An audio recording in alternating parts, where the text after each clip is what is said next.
Jagan party close అయిపోయింది, ఇంకా మనమే అని వాళ్ళు అనుకోక్కర్లేదు.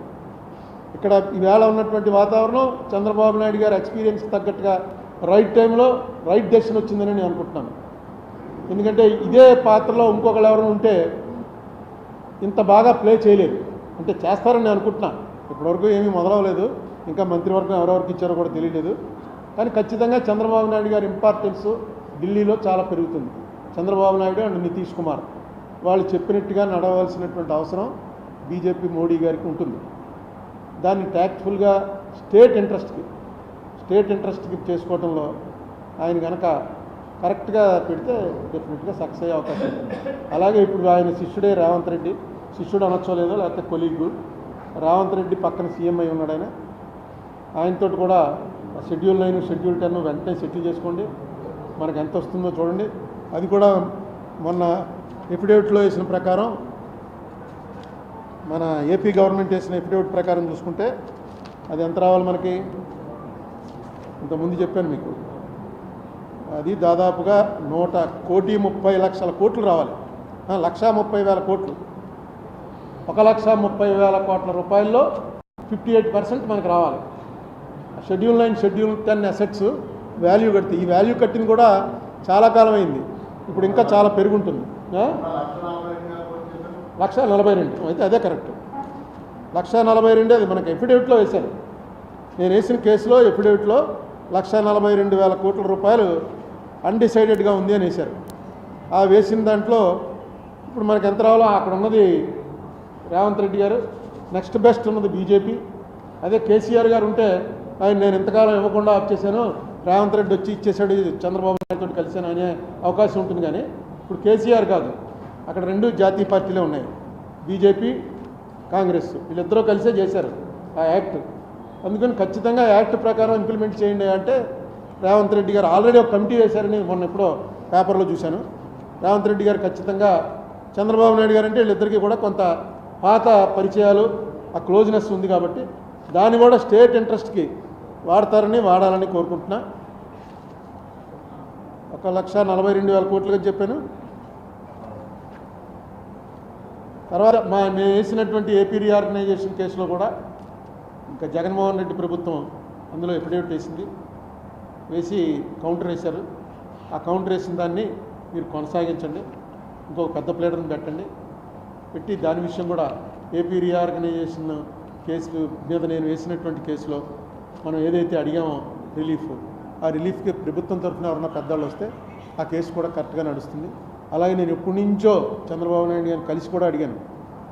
ఒకసారి పార్లమెంట్ లోక్సభలో 18/2/2014 నాడు ఏం జరిగింది, అనేక సార్లు మోడీ గారు అమిత్ షా గారు రాజ్యసభలోనూ లోక్సభలోనూ చెప్పారు, ఆంధ్రప్రదేశ్కి జరిగినంత అన్యాయం ఇప్పటివరకు ఈ పార్లమెంట్ వచ్చాక ఎవరికీ జరగలేదు, మీరా మాకు పాఠాలు నేర్పుతారని కాంగ్రెస్ వాళ్ళని నిలదీశారు. వాళ్ళు మీరు ఒక్కసారి అడగండి ఏం జరిగింది ఆ వేళ, దాని మీద చర్చ పెడదామని.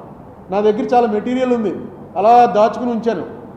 ఆ వేళ ఎంతమంది హాజరయ్యారు, హాజరైన వాళ్ళందరూ సరిపోతారా అసలు, నిజంగా ఆ వేళ ఓటింగ్ పెడితే ఏపీ రీఆర్గనైజేషన్ పాస్ అవుతుందా యాక్టు, బిల్లు యాక్ట్ అవ్వడానికి అవకాశం లేదు. అవన్నీ ఆధారాలతో ఉన్నాం. అసలు అక్కడ చర్చే పెట్టడానికి 10 ఏళ్ళు అయింది. వైసీపీ వాళ్ళు ఉన్నప్పుడు పెట్టలేదు, అంతకుముందు చంద్రబాబు నాయుడు గారు ఉన్నప్పుడు పెట్టలేదు. ఇప్పటికైనా ఒక చర్చ, ఒక చిన్న చర్చ మీద ఓటింగ్ కూడా ఓటింగ్ అక్కర్లేనటువంటి చర్చ ప్రజలకు తెలియటానికి. ఆంధ్రప్రదేశ్లో ఉన్న మీడియా అంతా కూడా ఆవేళ దీన్ని వ్యతిరేకిస్తూ ఇక్కడ పనిచేశారు.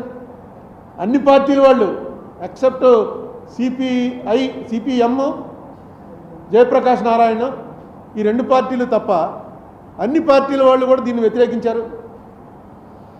ఏం జరిగిందో కూడా ఎవరికి తెలియదు. అయిపోయిందంటే అయిపోయిందన్నారు, తలుపులు మూసేశారు, టీవీ ఆపేశారు. ఏంటి కారణం ఉన్నదాని మీద చర్చ పెట్టమంటే 10 ఏళ్ళ నుంచి జరిగిన దాని గురించి కనీసం ఓ పోస్ట్ మార్టం అన్నా చేసుకుంటే ఇలాంటి ప్రమాదాలు ఇక ముందు జరగకుండా ఉంటాయి. అదొకటి. ఇప్పుడు మీరున్న పొజిషన్కి మీరు రేపు పార్లమెంట్ సెషన్ స్టార్ట్ అవగానే నోటీస్ ఇస్తే బడ్జెట్ సెషన్లోనే జరుగుతుంది. బడ్జెట్ కూడా జూలై ఆగస్టులో ఉంటుందని ఏదో ప్రకటన వచ్చింది. రేపు స్వేరింగ్ అయిపోగానే ఓ నోటీస్ ఇప్పించండి. ఓ నోటీస్ ఇప్పిస్తే వెంటనే దాన్ని అడ్మిట్ చేస్తారు, చేసి దాని మీద ఒక చర్చ. ఎందుకంటే కాంగ్రెస్ వాళ్ళు ఉన్నారు అక్కడ, బీజేపీ వాళ్ళు ఉన్నారు, వాళ్ళిద్దరూ కలిసి ఏం చేశారు, ఏం అఘాయిత్యం చేశారన్నది ఇమీడియట్గా తేలుతుంది. తేలటం వల్ల వచ్చేటువంటి ప్రయోజనం ఏంటంటే ఆంధ్ర వాళ్ళు వదలలేదురా, వాళ్ళకి జరిగినటువంటి నష్టం దేశం చేత ఒప్పించారు, ఆ వేళ తప్పు చేశారు మీరు అని యావత్ భారతదేశం చేత పార్లమెంట్లో ఒప్పించారు అనేటువంటిది చిన్న ఇది ఎఫెక్ట్ కాదు. లేకపోతే మనల్ని అసలు వీళ్ళు ఏమీ లేదురా అధికారం కోసం కొట్టుకోవడమే తప్ప వీళ్ళకి ఏదో కాంట్రాక్ట్లు ఇవ్వడం, ఆ కాంట్రాక్టర్లకు ఇస్తున్నామా లేదా, వాళ్ళే నడుపుతారు ఆంధ్రాలో రాజకీయాలని, పొలిటీషియన్లకు ఏం సంబంధం లేదని ఏదైతే ఒక ఇంప్రెషను నార్త్ ఇండియాలోకి వెళ్ళిందో దాన్ని వెంటనే మనం ఆపుకోవాల్సినటువంటి అవసరం ఉంది. అదే విషయం చేత తర్వాత వీటి మీద కూడా మొన్న పెద్ద గొడవ అయింది కదా, డొనేషన్లు అవి ఆనర్ బాండ్స్, ఎలక్టోరల్ బాండ్స్, దాని మీద కూడా ఒకసారి చర్చ పెట్టించి, ఎందుకంటే ఇవన్నీ మోడీ గారు వన్ సైడ్గా చేసుకుంటూ పోయినటువంటివి. నెక్స్ట్ మోడీ గారికి ఒక్కరికే వచ్చింది కాదు, మోడీ గారు ఒక్కరికే డబ్బులు వస్తే ప్రధానమంత్రిని మనం ఎంబ్రాస్ చేయడం ఎందుకు, ఇప్పుడు ఆయన హ్యూమిలియేషన్లో పెట్టడం ఎందుకని చెప్పి అనుకోవచ్చు. మీ పార్టీకి వచ్చింది, వైసీపీకి వచ్చింది, మన జనసేన పార్టీకి వచ్చింది, అన్ని పార్టీలకి వచ్చాయి ఎక్సెప్ట్ కమ్యూనిస్టులు యాక్సెప్ట్ చేయలే. అన్ని పార్టీలకి కూడా ఇచ్చారు. ఇచ్చిన దాని మీద అసలు ఏంటి దీని వెనకాల ఉన్నది, ఎలా ఇచ్చారు, ఏ మనీ ఇచ్చారు, ఎక్కడి నుంచి ఇచ్చారు, వాళ్ళకి జరిగిన ఉపకారాలు ఏంటి, ఎందువల్ల ఇలా జరిగింది, ఇది అసలు కరెక్టా, అది కరెక్ట్ అనే అంటున్నాడు ఆయన. మోడీ గారు ఇప్పుడు కూడా ఏమన్నాడు, మొన్న ఎలక్షన్ మీటింగ్లో కూడా ఆయన కృష్ణుడితో పోల్చుకుంటూ చెప్పాడు, చూడండి ఎంత దారుణం అయిపోయిందో, కుచేలుడి దగ్గర అటుకులు తీసుకున్నందుకు కృష్ణుడి మీద ఎంక్వైరీ చేసే పరిస్థితులు వచ్చాయి ఈ దేశంలోనూ. అంటే ఈ డబ్బులు ఇచ్చిన వాళ్ళందరూ కూడా కుచేలులు, మోడీ గారు కృష్ణుడు, వాళ్ళ దగ్గర ఇదే ఏదో అటుకులు తీసుకుని తింటే దాని మీద కూడా ఎంక్వైరీలు వేయించి కమిషన్లు వేయించి కోర్టులకు ఎక్కుతున్నారు, చూడండి ఎంత అన్యాయం అని చెప్పాడు ఆయన. అది నిజమా? అది అంతా తెలుసుకోవడం కోసం, ఎందుకంటే ఈవేళ ఫస్ట్ టైము ఈ పరిస్థితి వచ్చింది. అంతకుముందు వాజ్పేయి గారి టైంలో చంద్రబాబు నాయుడు గారికి ఈ పరిస్థితి వచ్చినా ఈ ఎక్స్పీరియన్స్ లేదు. నెక్స్ట్ వాజ్పేయి గారు ఈ మనిషిలా కాదు, ఈ గవర్నమెంట్లా కాదు, వాజ్పేయి గారికి మోడీ గారికి చాలా తేడా ఉంది. సో ఇప్పుడు మోడీ అనేటువంటి ఒక పెద్ద ఏనుక్కి అంకుశం పట్టుకునేటువంటి అవకాశం చంద్రబాబు నాయుడుకి వచ్చింది. అంకుశమేమో నితీష్ కుమార్, చంద్రబాబు నాయుడు మావటి. జాగ్రత్తగా దాన్ని వాడండి. నితీష్ కుమార్ కూడా ఏం మాట్లాడ్డు. నితీష్ కుమార్ డెఫినెట్గా ఆయన స్టేట్ ఇంట్రెస్ట్ని బట్టి స్టేట్లో ఆయన మైనస్లోకి వచ్చే ప్రమాదంలో ఉన్నాడు కాబట్టి దాన్ని బట్టి పోతాడు ఆయన. మీరు చంద్రబాబు నాయుడు గారికి ఇంత అవకాశం వచ్చింది, నేను ఇది పెట్టినటువంటి ఏకైక కారణం చంద్రబాబు నాయుడు గారు ఆయనది కరెక్ట్గా వాడుకోవాలని. పవన్ కళ్యాణ్ గారు ఏదైతే ఆంధీ ఉన్నాడో ఆ ఆంధీ మళ్ళీ చిన్న తుఫాను పవను గాలి కింద అయిపోకుండా నిలబెట్టుకుని పార్టీ మెయిన్ జగన్మోహన్ రెడ్డికి కూడా అనేక సార్లు చెప్పాను నేను, చంద్రబాబు నాయుడు గారి పార్టీ చాలా బలంగా ఉంది, అందుకే ఆయన ఎదుర్కోవడం కష్టమవుతుంది. ఈవేళ మీరు పార్టీని బిల్డ్ చేసుకోండి. మీకు పార్టీ లేదు అసలు. మీకు జగన్మోహన్ రెడ్డి ఉన్నాడు, ఓటర్స్ ఉన్నారు, మధ్యలో వాలంటీర్స్ ఉన్నారు. వాలంటీర్స్ మీకు ఎందుకు వచ్చి ఓటింగ్ వేయిస్తారు? వాలంటీర్స్కి 10,000 జీతం ఇస్తానంటే 10,000 జీతం వాటికి సపోర్ట్ చేస్తారు. మీరు పార్టీ అన్నది ఈవేళ రాజమండ్రిలో కానీ మొత్తం ఎంటైర్ ఆంధ్రప్రదేశ్లో పార్టీ అనేది అక్కడ లేదు. అట్లీస్ట్ ఈ 5 ఇయర్స్లో పార్టీ బిల్డప్ చేసేటువంటిది ఇవ్వండి. నెక్స్ట్ స్పోక్స్మెన్లు పెట్టండి, స్పోక్స్మెన్లు పెట్టి ట్రైనింగ్ ఇవ్వండి. వాళ్ళు వచ్చి ఏం మాట్లాడుతున్నారు, బూతులా?